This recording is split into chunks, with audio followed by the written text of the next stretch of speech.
커피 좋아하시죠? 네, 저도 참 좋아하는데요.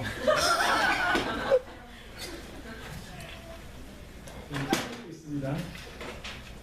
저는 원래 굉장히 촌스러운 사람입니다. 저는 시골에서 초등학교 1학년 시골로 이제 이사를 가서 시골에서 한 10년 살았어요.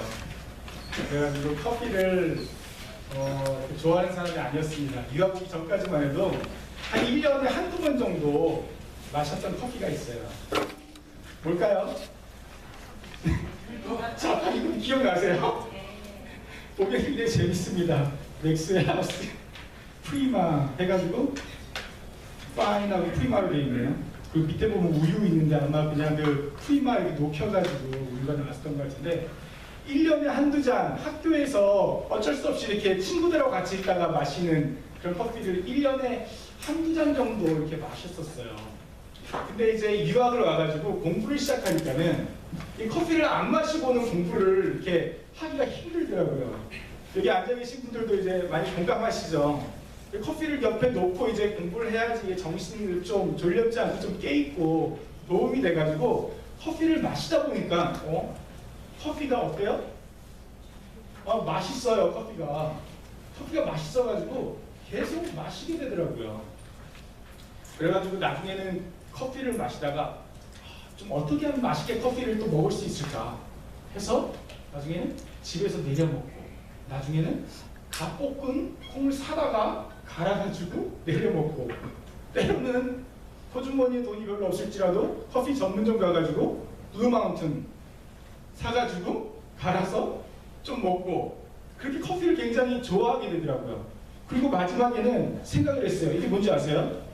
네덜란드식 그 커피 드리퍼라는 건데 굉장히 오랫동안 이 그 작동을 해서 나오는 게 조금씩 떨어지나 봐요. 그래서 이걸 모아가지고 차게 해서 나중에 커피를 마시는데 굉장히 맛있대요.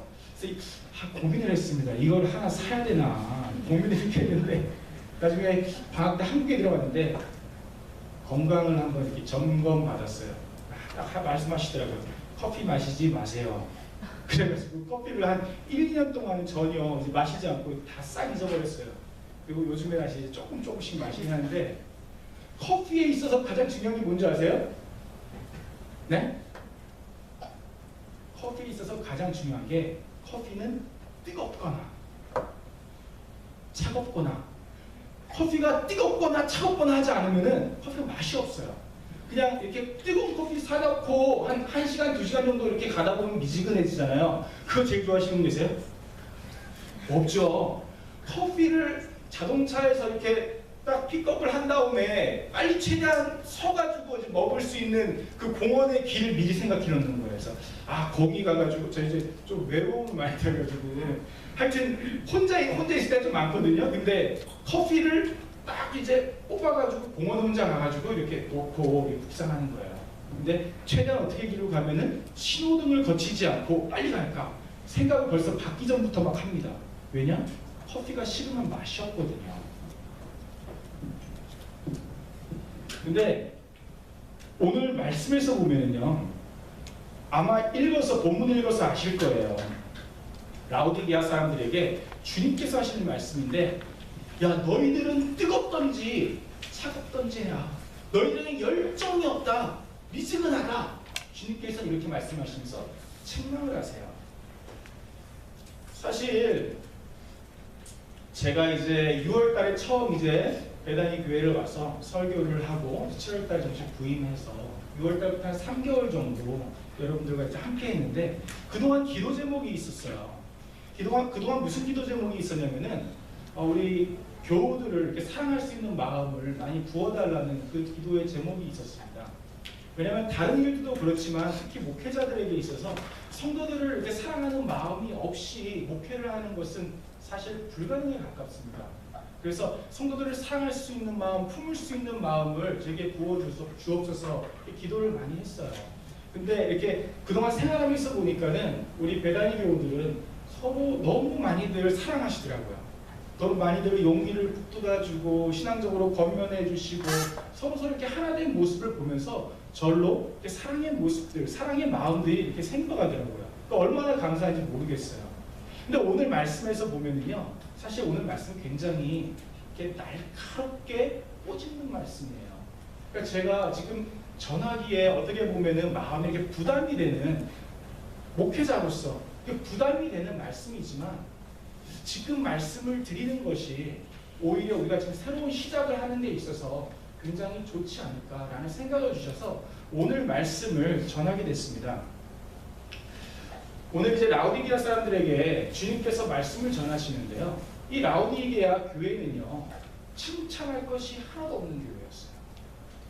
당시에 이제 요한계시록 2장과 3장을 보면요, 7개의 교회에 주님께서 사도 요한을 통해서 편지를 보내십니다.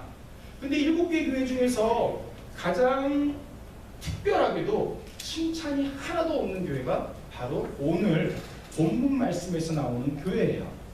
먼저 14절보다는 22절을 먼저 읽고 시작하도록 하겠습니다. 우리 22절 우리 한 목소리로 옆분들의 목소리를 들어가면서 읽도록 하겠습니다. 시작.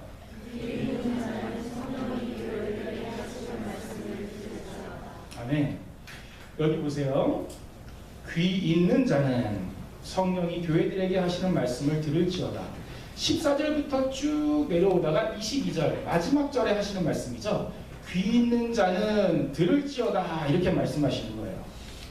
귀 있는 자, 누구를 얘기하는 거죠? 귀 있는 자라는 분은? 네? 네, 맞습니다. 모두 다, 여기 앉아 계신 분들 모두 다 들으십시오 라면서 사실 말씀을 맺는 거예요. 여기서 한 명도 포함이 되지 않는 사람은 사실 없다는 거예요. 즉 개인이 이 말씀을 듣고 마음속에서 하나님께서 주신 음성을 들어야 된다는 것입니다. 안타깝게도 얼마 전에 봤던 뉴스 중에서 우리나라 최고의 대학이라는 곳에 실론자들이 모인 클럽이 생겼나 봐요. 근데 그 사람들이 모여가지고 하는 일 중에서 한 가지가 뭐냐면은 전도자들에게 이렇게 카드를 전해주는 게 있답니다. 그러니까 전도하시는 분들에게 카드를 전달하는데 그 카드에 이렇게 써 있는 거예요. 봤더니 당신들은 한 권의 책을 읽고 행동하지만 우리는 여러 권의 책을 읽고 합리적으로 생각합니다. 라는 문구가 그 무신론자 클럽의 카드에 적혀 있다는 거예요.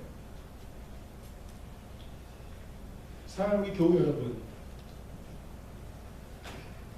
이 한 권의 책 여러분들에게 어떤 의미가 있습니까? 이 한 권의 책으로 인해서 많은 사람들이 예수 그리스도를 믿고, 이 한 권의 책으로 인해서 내가 주님을 만나고, 이 한 권의 책으로 인해서 세계의 역사가 지금도 흘러가고 있어. 이 한 권의 책으로 인해서 내가 주님의 사랑을 알고 내가 그 안에서 깨달음을 얻는 것, 바로 이 한 권에서 나온 적이 있습니다. 히브리서 말씀을 보면요, 하나님의 말씀은 살았고 운동력이 있다 그래요. 그래서 영과 혼과 골수를 쪼개고 그리고 마음과 생각과 뜻을 감찰한다고 성경에서 말씀하고 있습니다. 오늘 말씀을 들을 때에 제발 한 가지만이라도 나의 마음속에 하나님께서 이렇게 원하시는 부분이 있지 않을까, 이 한 가지만이라도 붙들고 한 주 동안 또 승리하시는 우리 교우 여러분 되시기를 축원합니다. 네. 오늘 14절 말씀이 처음 말씀인데요. 이렇게 시작됩니다. 라우디게아 교회 사자에게 편지하기를 아멘이시요 충성되고 참된 증인이시요 하나님의 창조의 근본이신 이가 가라사대, 이렇게 하면서 말씀이 시작됩니다. 아멘이시요 충성되고 참된 증인이시요 하나님의 창조의 근본이신 이가 가라사대. 오늘 말씀은 누가 전달하는 거죠? 누구예요? 아멘이십니다. 증인이십니다. 하나님의 창조의 근본이십니다. 이분이 누구세요? 누구시죠?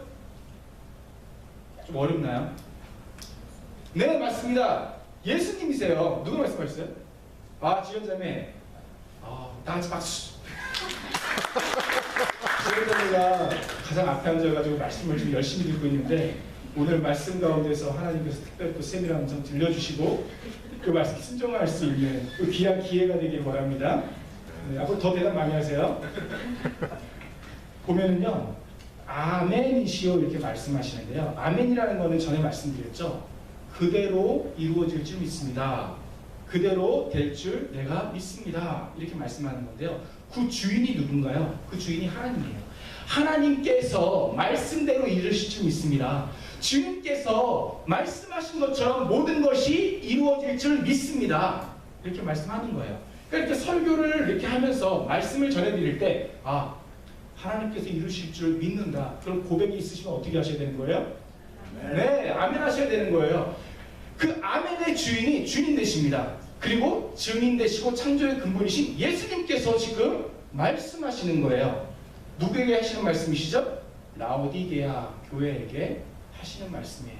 사자를 통해서 라오디게아 교회에게 지금 말씀하시는 것입니다.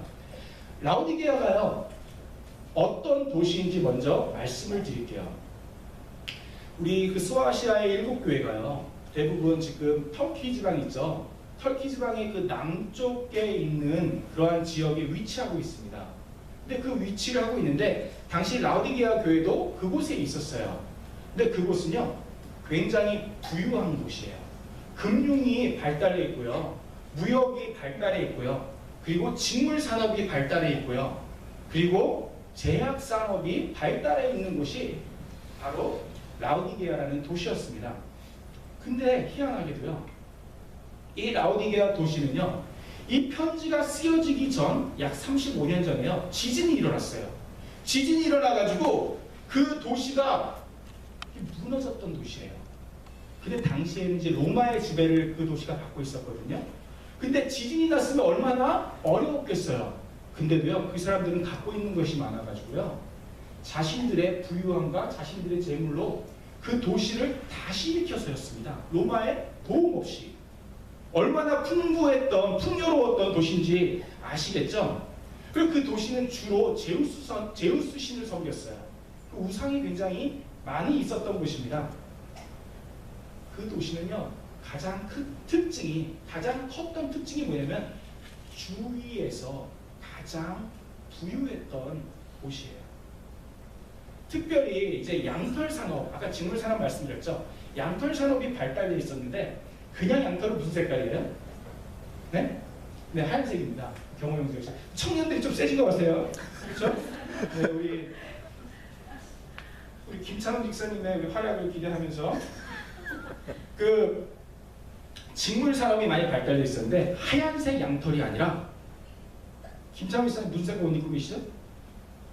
검정색. 네, 검정색. 양털이 검정색 양털이었어요. 근데 그 검정색 양털을 산업을 통해서 굉장히 발달되어 있었던 도시가 이 라오디게아 이 도시입니다. 근데요, 이 도시가 정말 풍요롭고 모든 게 다 좋은 것 같은데 한 가지 단점이 있었어요. 그거는 물을 얻기에 그 도시가 힘들었습니다. 그래서 어떻게 했냐면요, 약 6마일 정도 떨어진 곳에서 온수를 끌어왔어요. 온수를 끌어오는데 돌로 파이프를 만들어가지고요, 6마일, 거의 한 10km 되겠죠. 한 6마일을 지름 3피트 정도 되는, 거의 1m 정도 되잖아요. 1m 정도 되는 스톤 파이프를 만들어가지고 그 10km 정도 되는 곳에서부터 온수를 끌어옵니다. 근데 그 온수를 끌어오는데요, 그 온수를 끌어왔던 곳이 하이에나폴리스라는 도시예요. 온수를 그 도시에서 끌어오는데, 그 도시는요, 하이에나폴리스라는 곳은요, 온천수가 굉장히 유명했던 곳이에요. 그러니까 그 온천수를 가지고 오는 거잖아요. 그 온천수가 약 10km 정도 오면은 그 수온이 어떻게 될까요? 식죠. 온천수가 이렇게 오다 보면 식는 거예요. 그리고 또 한 가지 무슨 특징이 있었냐면은, 온천수가 올 때 그냥 미네랄이든지 좋은 것만 갖고 오면 될 텐데, 그 온천수가 오면서요, 그 하이에나폴리스라는 곳을 둘러싸고 있는 석회질을요, 끌어들여서 석회질이 물속에 들어갑니다. 그렇게 오는 거예요. 그 석회질이 들어간 물을 마실 수 있어요, 없어요? 없죠. 그러니까 이 사람들에게는, 라오디게아 사람들에게는 미지근한 물이다 그러면은요, 석회질이 들어간 마실 수 없는 물. 그러니까 씻거나 이러한 외부 용도로만 사용했던 물이요, 이 미지근한 물이었던 거예요. 그리고 찬물은요, 골로세라는 곳이 있는데, 골로세는 약 10마일 정도 떨어진 곳이에요. 그 찬물, 내니스는요, 그 골로세라는 곳으로부터 가지고 와서 이 사람들은요 물을 충당해서 살았습니다. 제가 지금 이렇게 자세하게 설명드리는 이유가 있어요. 제가 공부를 많이 했다는 게 아니라요. 이 부분을 아셔야지 사실 오늘 말씀 이해가 돼요. 15절 말씀 한번 읽어볼까요? 시작.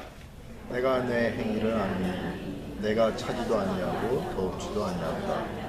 내가 차든지 더없든지 하기를 원하노라. 아멘. 예수님께서 라오디게아 사람들에게 바로 말씀하십니다. 내가 내 행위를 아노니. 질문 한 가지 드릴까요? 행위가 중요합니까? 중심이 중요합니까? 중심이 중요하죠. 그럼 이 말씀 다시 한번 드릴게요. 중심이 중요하고 행위는 중요하지 않다. 이 말씀 맞아요? 틀려요?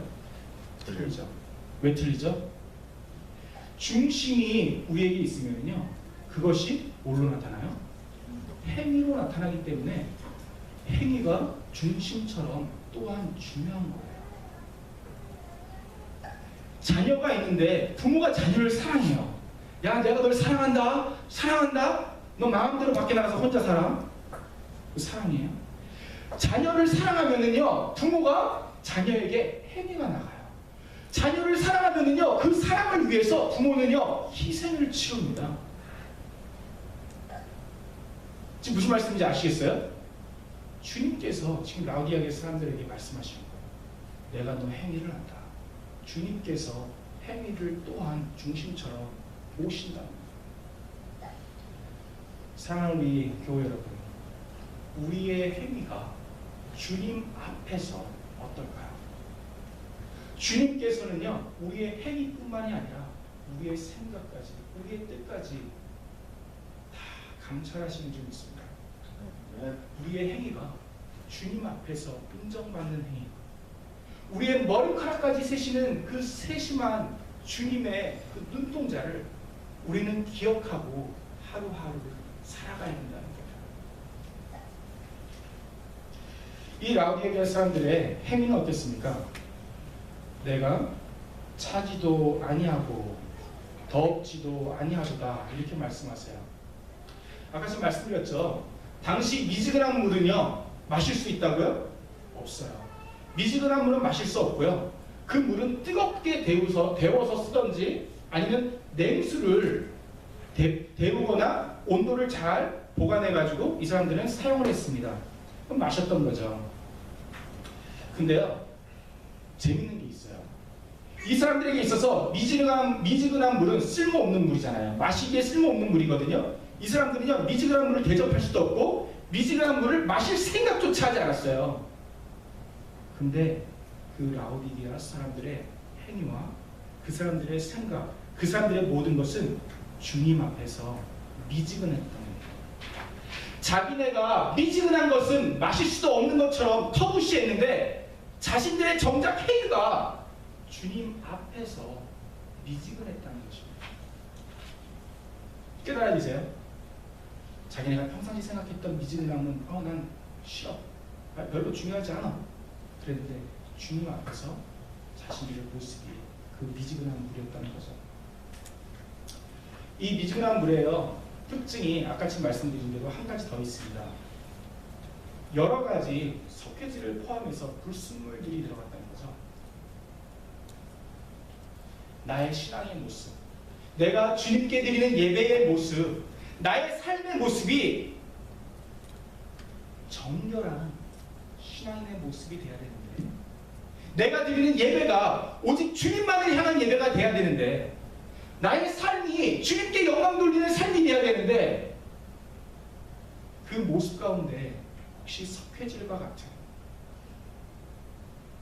10km 정도를 타고 내려오는 그 물속에 포함되는 불순물과 같은 그러한 부분이 혹시 나의 모습 가운데 있지 않습니까?